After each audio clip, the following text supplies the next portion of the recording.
Good afternoon, guys. You're with me, Jordan, again. For those of you who don't know me, it seems that every time that I speak to you, I'm wearing this grey jumper. I promise that I haven't just recorded loads and loads of videos in a row and I'm just recycling them. It just so happens that I always choose to wear this jumper on a day that I'm speaking to you.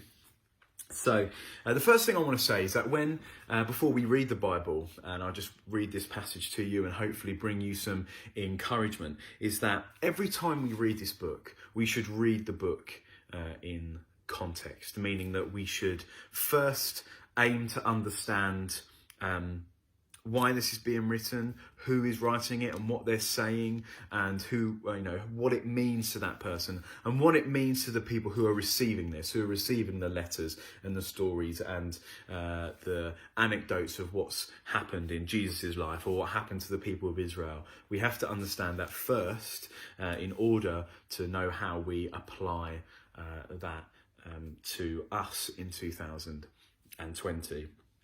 So, we've got 1 Corinthians chapter 9, verse 25. So that's a book, another one of Paul's letters in the New Testament, and it's to the people, the church in Corinth. So I'm going to read from 24 to 26, just to give you a bit of background on what's going on here. So starting in verse 24.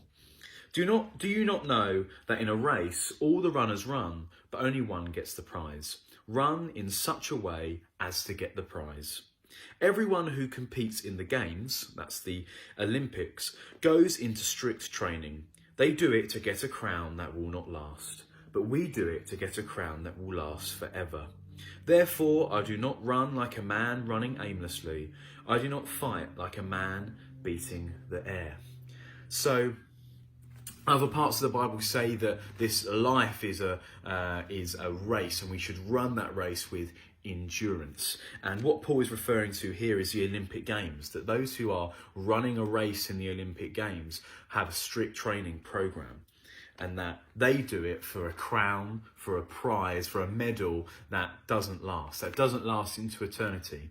But what we're doing is we're running and we're striving and we're doing things in our life as Christians and as sons and daughters of God, and we're doing all this for Jesus, primarily for His glory.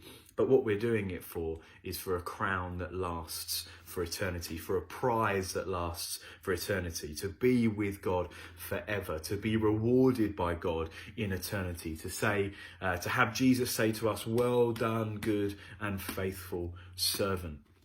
Now, what Paul is writing in these letters, he first is talking about how this church have sacrificed to idols, and also he goes on after this to talk about warning this church in Corinth about the mistakes that have been made by God's people before. The people of Israel, about sacrificing to idols and about falling into sin and sexual immorality and things like that. So this is preceding a warning to them about not falling into the past mistakes of God's people. Now, I want to get to the end of my life, and I want to say that I've ran this race well.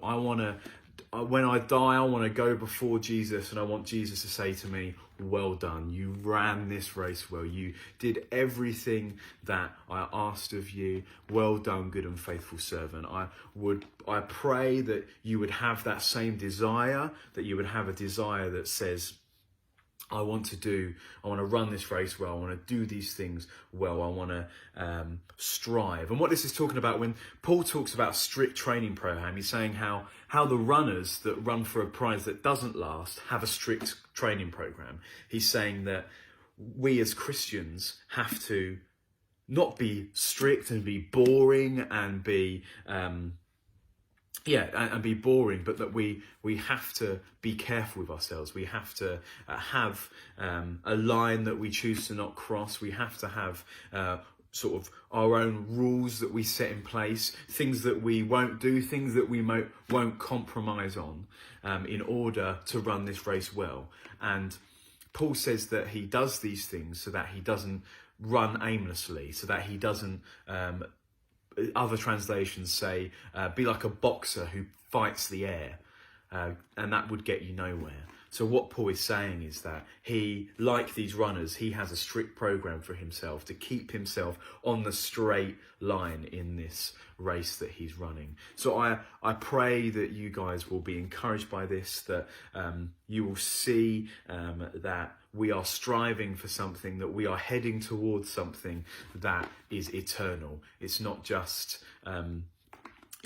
in the natural, it's not just going to be in this life, it's something that's going to last for eternity. And that we may be in a time now of, are we going back into lockdown? Are we not? Are we going to be able to keep going to school? Are we going to have to stay at home? And this is really a message to say that if we stick with Jesus, if we stick by this word, that it doesn't matter whether we're at home, whether we're at school, whether we're isolated, whether we can't see our friends, whether we can see our friends, that we know that no matter what happens in this race that we run, no matter what happens in our lives, that we're striving for something better. We are heading towards something eternal and glorious, and we get to spend forever worshipping Jesus and living in the reward of that well-run race.